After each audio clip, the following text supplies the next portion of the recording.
We don't rock. We talk. Today's News Talk. TNT Radio. Welcome back, ladies and gentlemen. Welcome back to this live broadcast. We're still in the first hour here. I'm Patrick Henningsen, your host. Great to have you with us.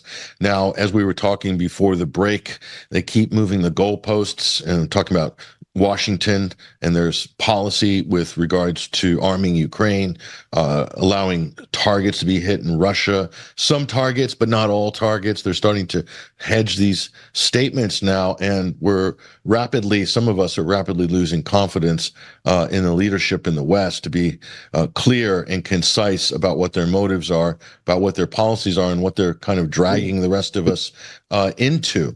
Now, I want to expand this conversation right now. Europe, of course, is the front line on this conversation. I want to bring on to the program right now a writer who I follow and who I encourage all of you to follow. Tarik Cyril Amar is joining us on the live link right now. Tarik, great to have you with us. Thank you, Patrick. Great to be here.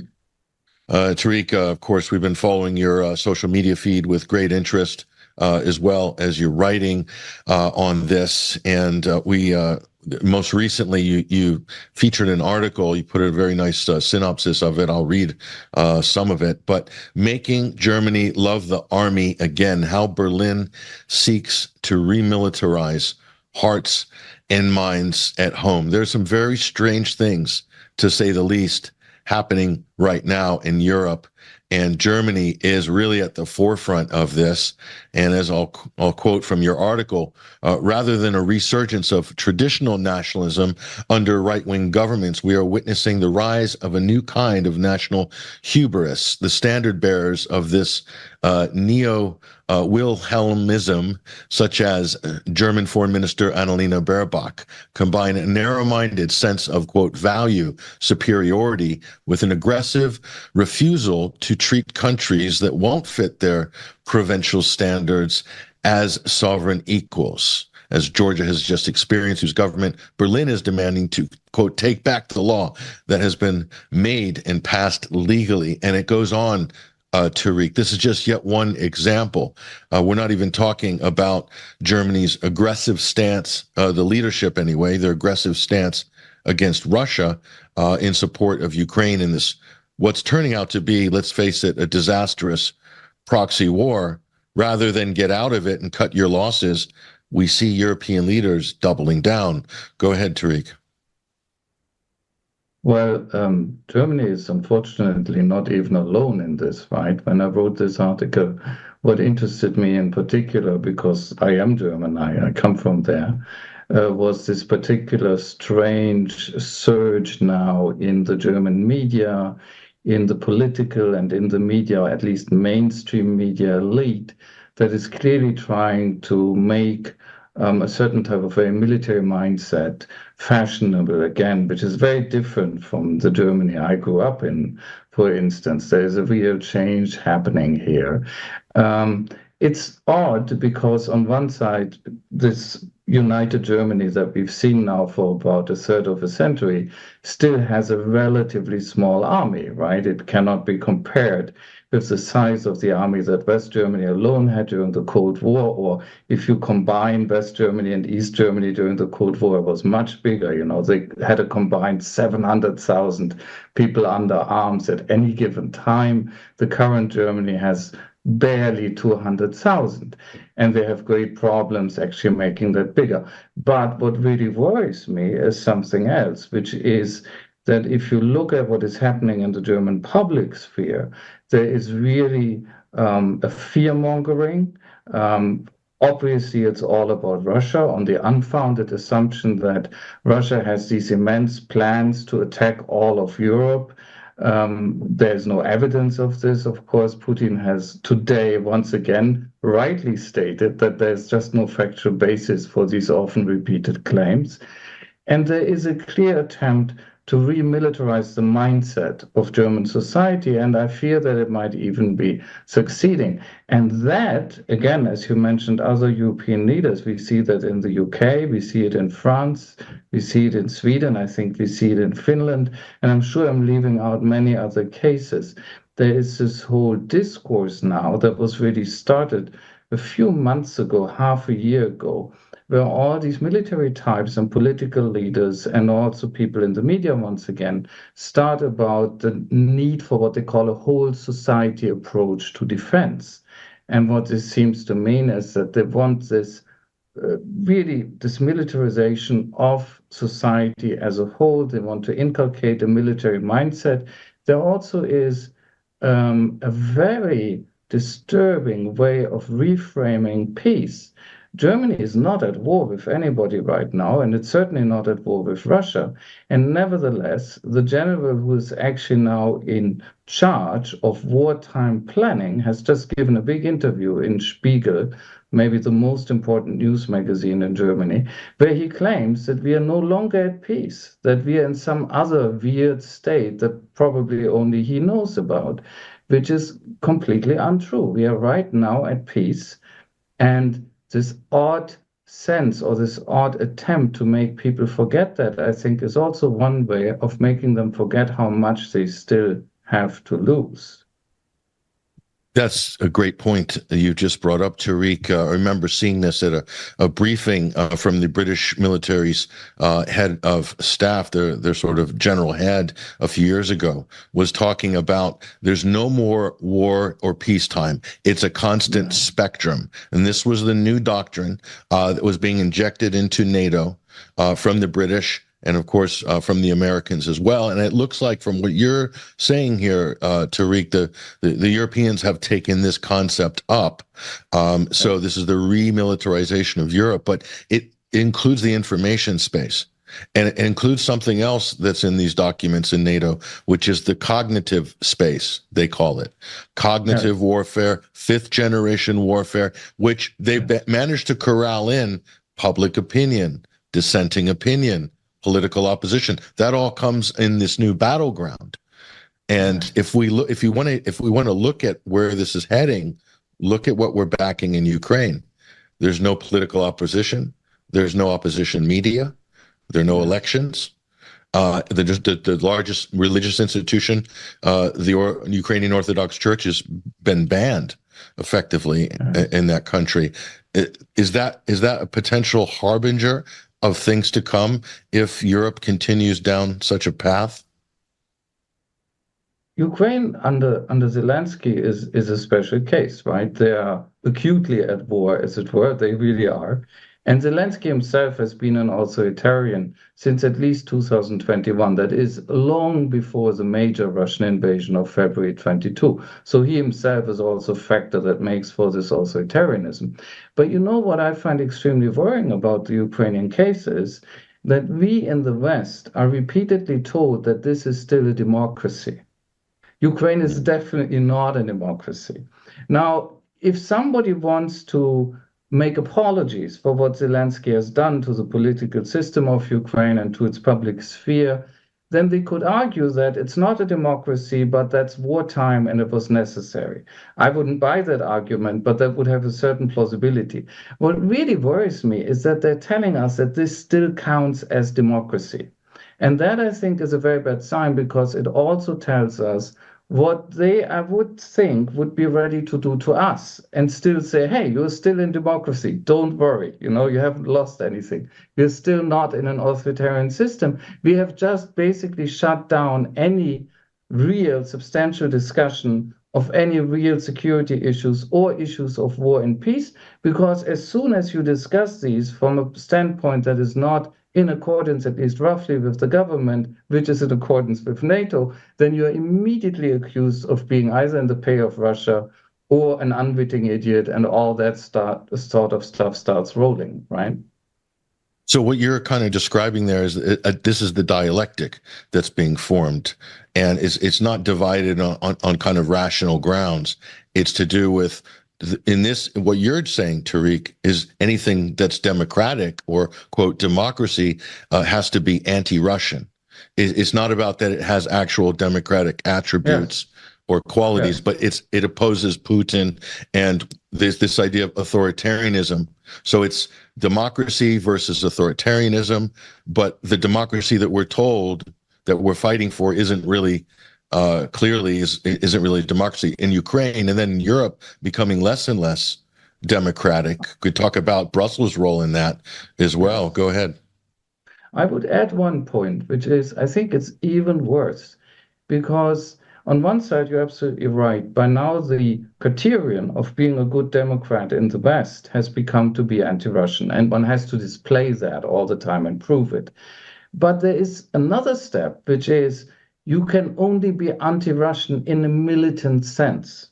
So we don't even have the option anymore of having a spectrum of opinion where people would disagree about how to be anti-Russian, right? You could imagine a position that would say, well, we also don't like Putin, we also don't like Russia, but for instance, we are in favor of ending the war in Ukraine and then taking a defensive posture, a truly defensive posture, or we are in favor of still having trade with Russia, of reducing the sanctions regime, but being very weary of their political system, which we don't trust, right? So that would be a sort of different type of being against Russia. And what's so interesting is that even that has been narrowed away. You now have to be militantly anti-Russian in the way that, say, Ursula von der Leyen is. And if you're not, then that's not good enough. I've got a clip here from the Secretary General of NATO, Jens Stoltenberg. This is a comment he made recently that's been doing the rounds, which kind of encapsulates a lot of what you're saying. And again, this kind of withdrawal from rational arguments and cause and effect and living in this very, very narrow framework, very narrow dialectic. Let's roll this clip, and I want to get your comment on it. Here's Jens Stoltenberg. The time has come for allies to consider whether they should lift some of the restrictions they have put on the use of weapons they have donated to Ukraine, because especially now when a lot of the fighting is going on in Kharkiv, close to the border, to deny Ukraine the possibility of using these weapons against legitimate military targets on Russian territory makes it very hard for them to defend themselves. We need to remember what this is. This is a war of aggression by Russia against Ukraine. Ukraine has the right to defend themselves, and that includes also striking targets on Russian territory. Some allies have already lifted those restrictions, allowing to use their weapons against military targets in Ukraine, and I believe the time has come for other allies to consider this. The UK has effectively lifted the restrictions, and it is the US that's really the single most important one. If you deny Ukraine the right to hit military targets on Russian territory, then you make it very hard for them to uphold the right for self-defense. This is self-defense. Self-defense is enshrined in the UN Charter. It's legal, it's legitimate, and we are helping Ukraine with upholding that right, and that should include the ability to also strike targets on Russian territory when there are military legitimate targets we're talking about. I mean, this is just breathtaking. This is like a new way of laying out an argument where you don't talk about the effect of your action, that Russia will strike back. And that's not in the discussion. And we've been hearing this for 2 years.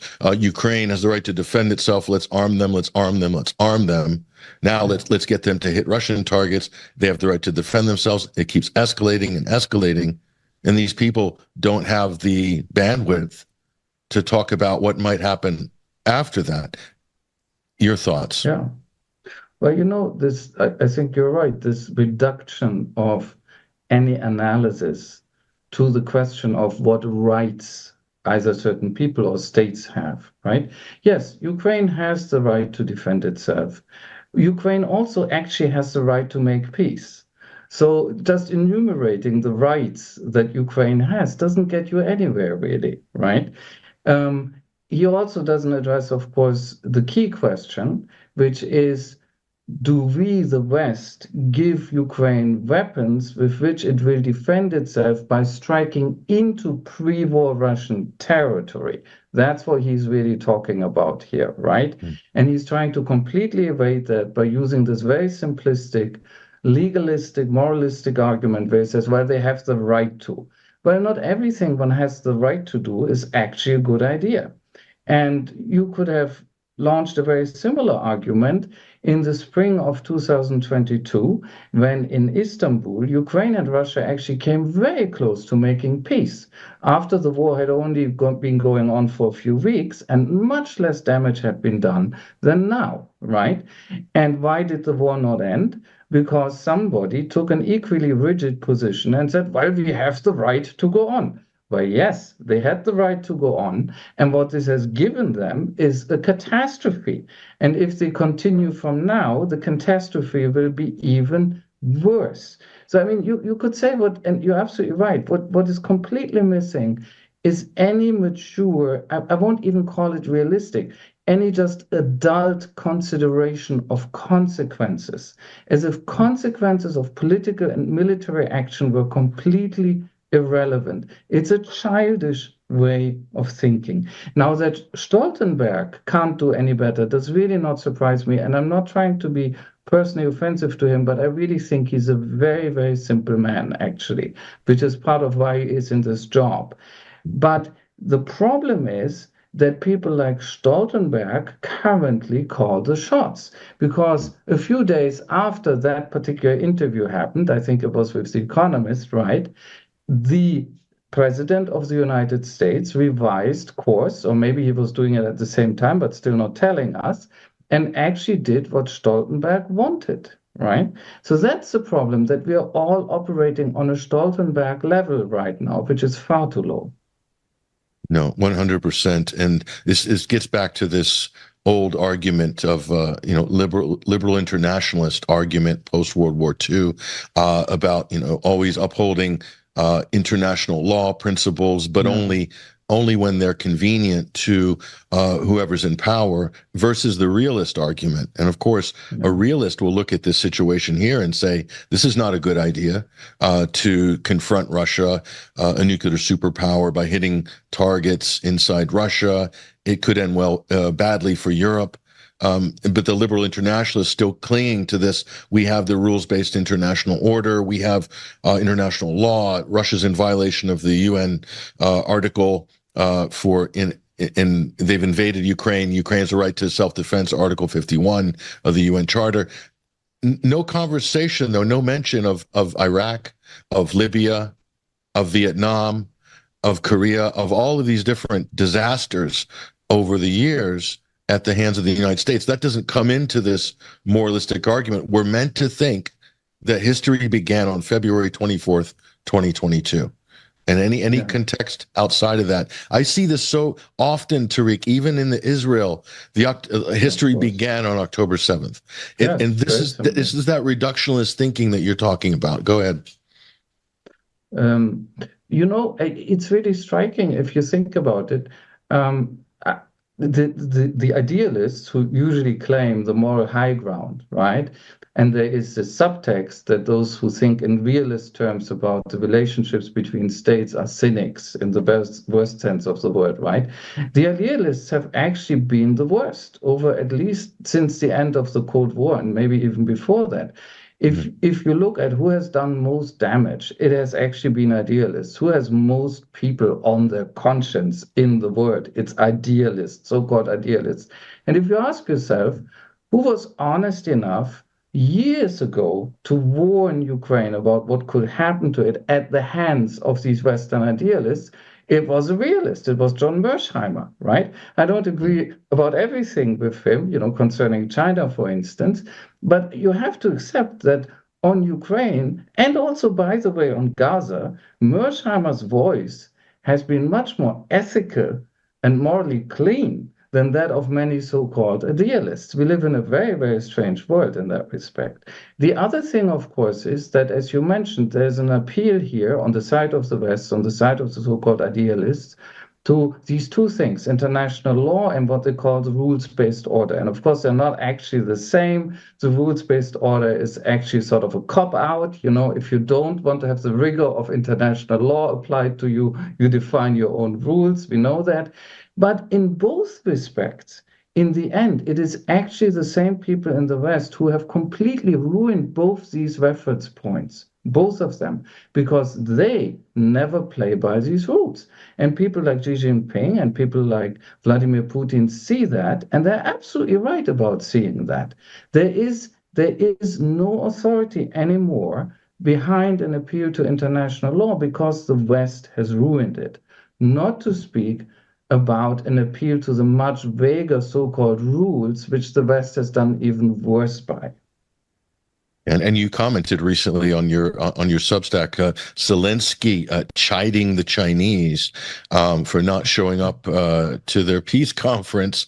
They didn't invite Russia, of course, to their peace summit, but and that was really interesting. You say that's a really bad move. I think most reasonable people are going to agree with you on that.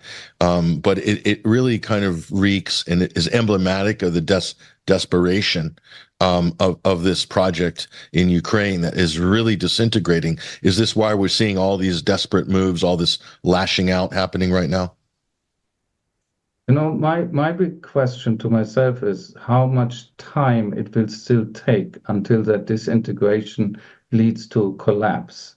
It may be soon, it may take a little longer, but I think you're right that it is disintegrating and that there's enormous pressure on this kind of Ukraine, the Zelensky regime, Ukraine. And yes, I think what happened at the Shangri-La meeting in Singapore was basically a sign of despair.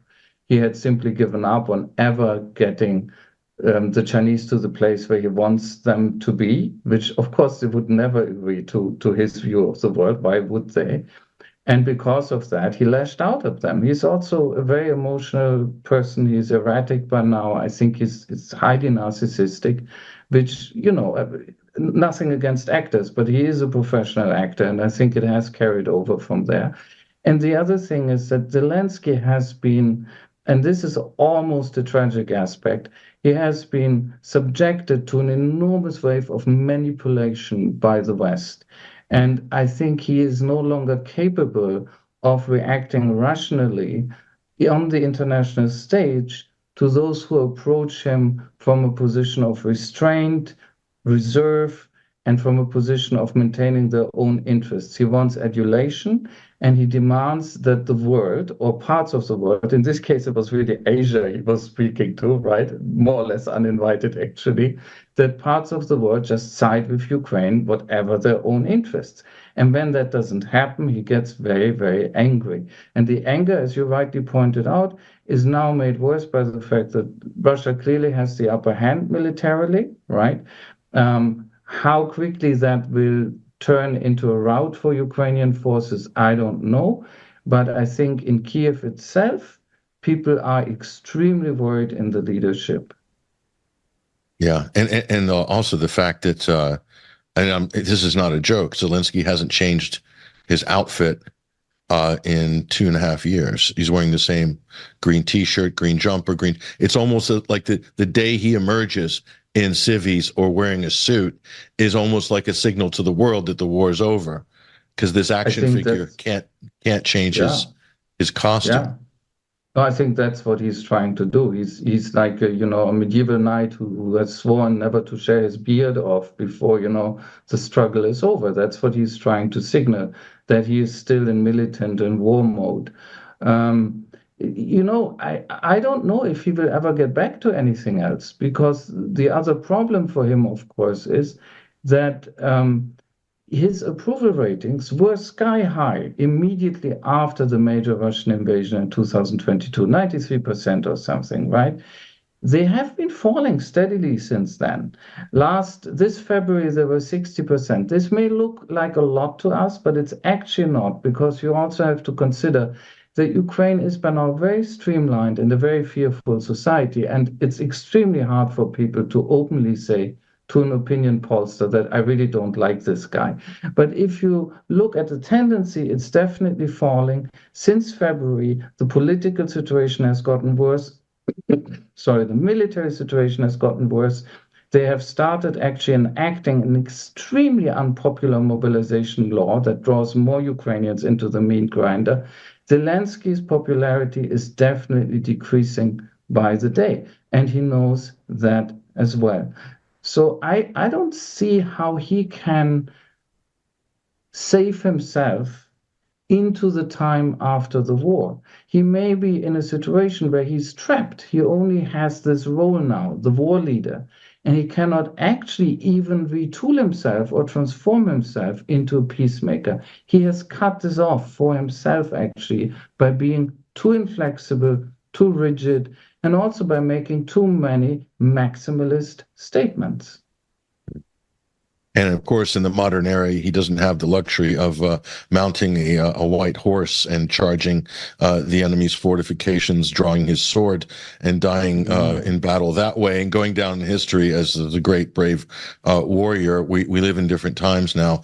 More likely, he's going to be fleeing to a villa in Tuscany or Miami, perhaps, to have the government in exile, the real legitimate government in exile, as the story goes. And just the other issue is for Europe is sovereignty. And Brussels has really, I think, undercut the foreign policy decision-making, as has NATO, of a lot of individual European countries on this. We've got a clip here of the current EU Commissioner, Ursula von der Leyen herself, hails from Germany. Here she is basically giving a tour of underground bunkers in Finland and praising the Finns for preparing for World War III. Let's have a look at this clip. It's quite extraordinary.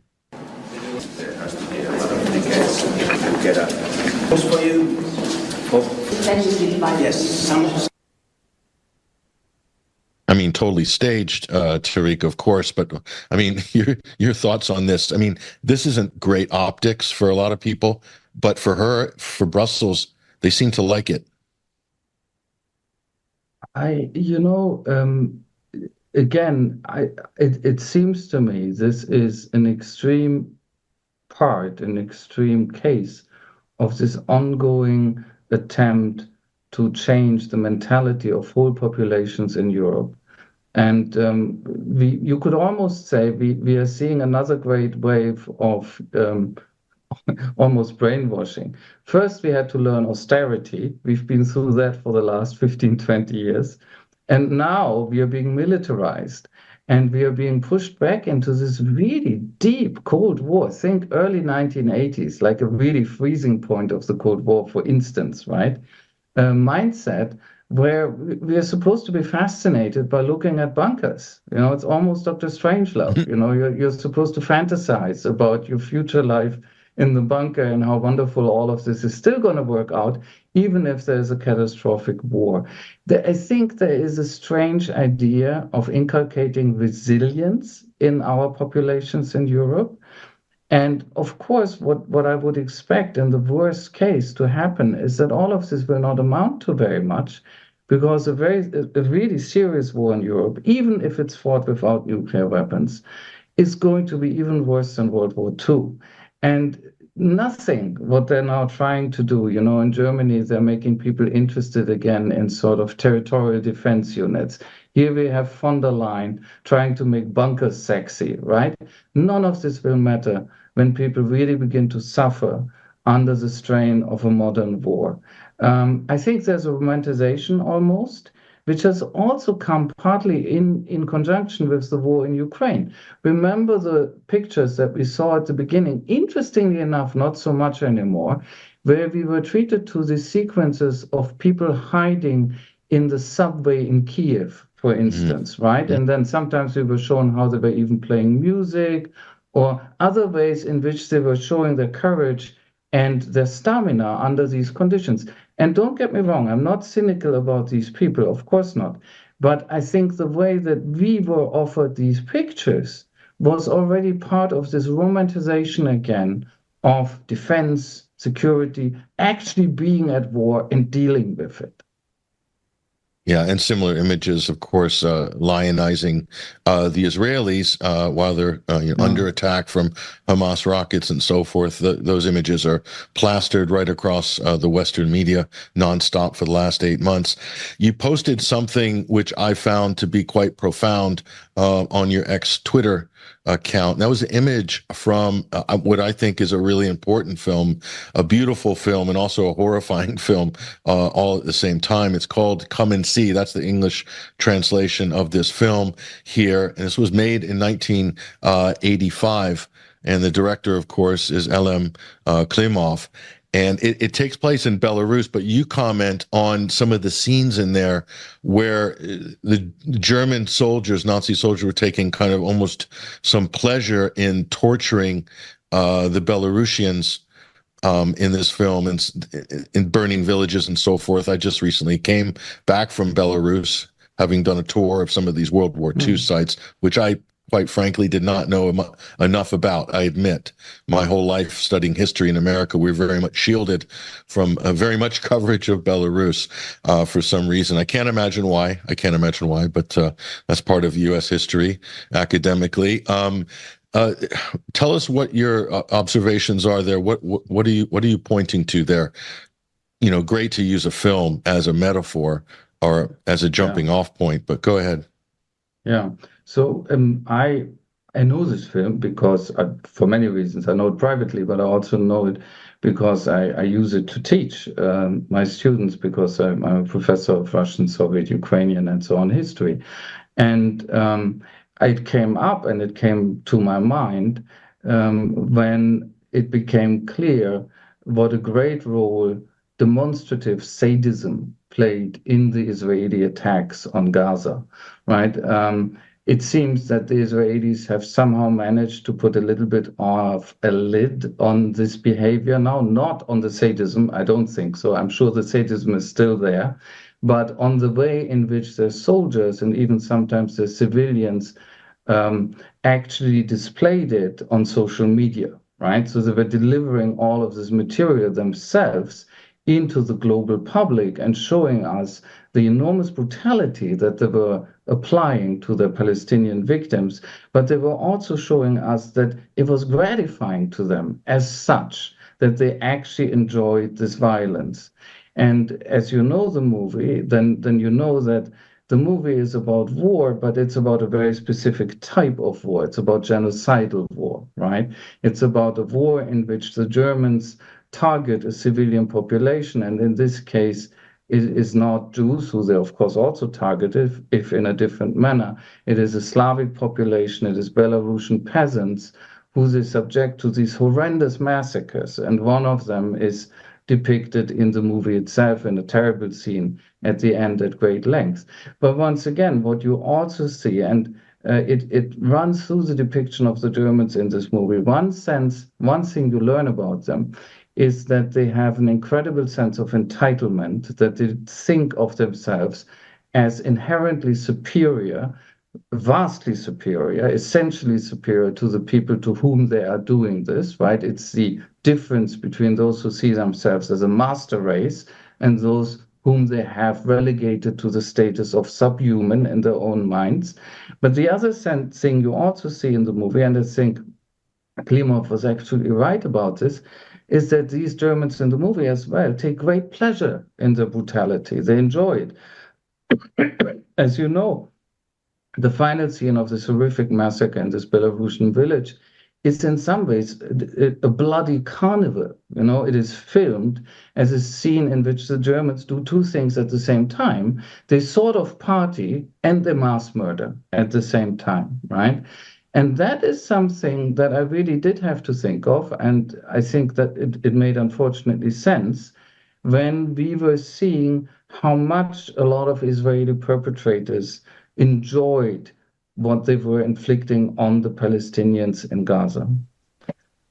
Yes, indeed. I visited one of those villages that was called Haitin. I can't pronounce it in Belarusian, but they brought all the residents and put them into a barn and then set it on fire. It's a very important pilgrimage for Belarusians and Russians too.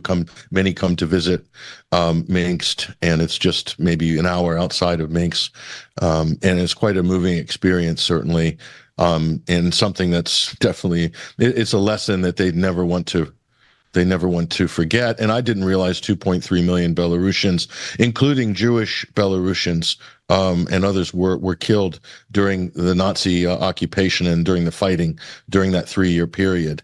And that's a significant amount of people for a country that size. And they don't describe it. This other interesting thing, Tarik, is that they don't, distinguish between a dead Belarusian Orthodox Christian or a dead Belarusian Jew.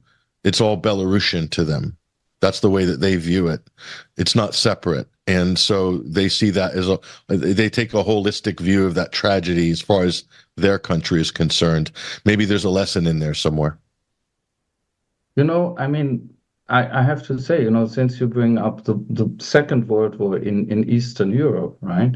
It's particularly interesting right now because, as you know, we also have the celebrations of the anniversary of D-Day. And D-Day, of course, was incredibly important, and there's no doubt about the courage and the sacrifice of those who fought there on the side of the Western Allies.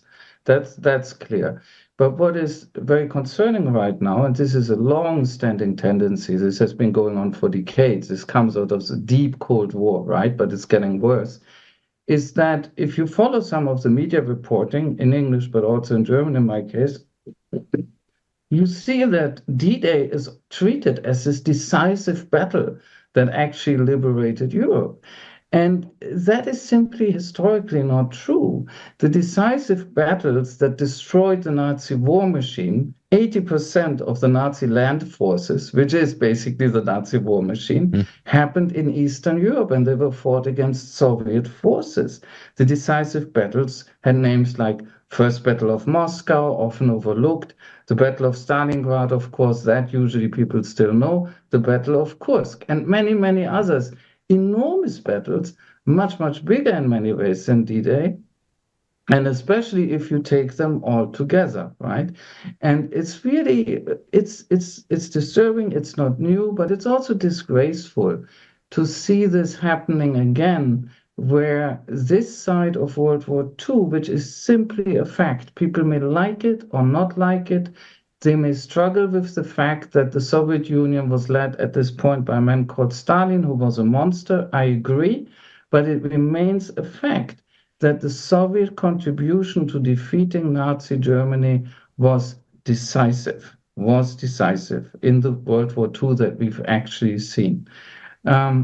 And that is something, the sacrifice that was involved with that as well, coming back to the example of Belarus, but also, of course, other regions, including Ukraine in its way, that is something that, again, for political reasons, is now pushed aside. Yes, yeah, it is still to this day, and it really goes to show you how much effort goes into framing history to suit and cater to the politics of the current era. Oh, yeah. And we see that really clearly now in this situation. And I hope it provides enough of a warning to people who can see what's happening to be able to pull back and not be sort of taken by what is an overwhelming wave of propaganda. Some of it unsuccessful. I agree, Tarik. Some of it successful. Unfortunately, we have to keep fighting that information war. And actually, and I'll bring this up before we go. New poll in Germany changing views on Gaza. Most Germans are currently against continuing Israeli military operation in Gaza. This is a poll carried out by the Forza Institute on behalf of the Weekly Stern. 61% respondents said Israel's actions need to stop. That's a change. Is that really a change that's happened, or are people just being more honest with pollsters? Because in some countries, statistics show people don't always tell the truth to pollsters, depending on what's happening at the time. Tarik, your final thoughts. I don't know, but I think it's at least a change insofar that even if it's only about being more honest with pollsters, that already marks a change in the public realm. Of course, it's a very small step if you think about it. It's important, it's finally beginning, but from there to actually revising German policy and also taking a hard look at what the German government and parts of German society, I would say large parts of German society, have been doing before in the first 8 to 9 months of this ongoing genocide, that would still be a different matter. I mean, it's good that finally there are cracks in this horrific consensus to support Israel, whatever it may do. But I think it's basically still just cracks. I hope they will widen. Yeah, and a lot of people are beginning to really see and notice and comment on the similarities in how the Western establishment is treating Ukraine and Israel, and how they favor them right to the point that it's even against their own best national interests. And so there's definitely some clear lessons to be taken here. The question is, can we act on them in time to avert a wider disaster, World War III, namely? Tarik Cyril Amar, I encourage people to visit your Substack as well. We put that along the Chiron. We'll also drop that in the TNT chat community. Also follow you on X, Twitter as well. I am, and I encourage everybody listening and watching to do the same. Really appreciate you joining us on TNT this week. Thank you, Patrick. Thank you. There he goes, ladies and gentlemen. There's a lot to take away in that conversation. We're definitely going to feature clips from this, which we'll put on social media in the next couple of days. I think there's a lot of value in some of the things that we've just covered there. In the meantime, however, we're going to go to top of the hour news headlines right now. When we come back on the other side, we're going to the U.S. and we're going to be covering the legal traumas, the legal dramas unfolding Hunter Biden's trial. Steve Bannon's been sentenced as well. We'll get to the bottom of that with our guest, Simona Mangianti, on the other side. I'm Patrick Henningsen. Stay there.